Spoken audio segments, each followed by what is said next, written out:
क्या think and grow rich, जिसे Sandeep Maheshwari sir भी रिकमेंड करते हैं, एक स्कैम है? Think and grow rich by Napoleon Hill. किसी को पता है उस बुक की हिस्ट्री के बारे में पता है?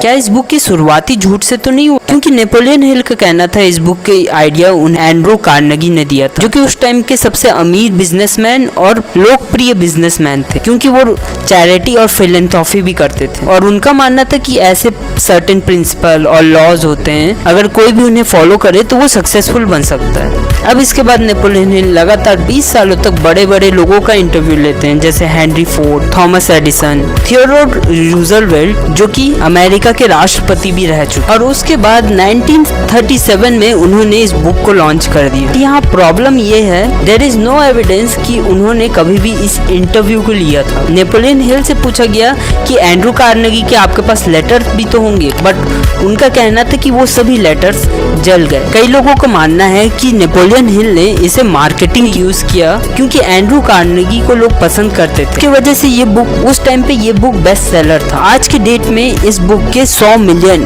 10 करोड़ से ज्यादा बुक्स बिक चुके हैं और आज भी लोग इसे खरीदते हैं। और एंड्रू कार्नेगी के बायोग्राफर डेविड नेस्लर, जिन्होंने इस बुक को लिखा है, उनसे पूछा गया कि क्या कभी नेपोलियन उनसे मिले हैं, तो उनका कहना था देयर इज नो रिकॉर्ड कि शायद वो कभी एक साथ मिले। और वो कैसे इस बात को इतने कॉन्फिडेंस से कह रहे हैं, उन्हें डाउट लगा। इस आर्टिकल में ये भी बताया गया कि उनके बिजनेसेस कई सारे फेल थे, बट ज्यादातर पैसे उन्होंने इस बुक को बेच के। मेरे रिसर्च में मुझे एक आर्टिकल मिला, the Chicago daily Tribune, Napoleon Hill के बारे में न्यूज छपा, उनके ऊपर 2 अरेस्ट वारंट। और कई लोगों का कहना है कि उन्होंने कई सारे स्कैम्स किए और कभी भी वो एंड्रू कार्नेगी से नहीं मिले। बट ऑल्दो ये 100 साल पुरानी बात है, कुछ प्रूफ्स है, बट उसे वेरीफाई करना बहुत मुश्किल है। और ये बुक किसी के हेट के लिए नहीं है, मुझे नेपोलियन हिल पसंद है, जैसे संदीप माहेश्वरी सर को इस बुक ने मोटिवेट किया। बर्निंग डिजायर, ऑटो सजेशन, अगर ये बुक अगर आपको मोटिवेट करता है तो ज़रूर आपको ये बुक पढ़ना चाहिए।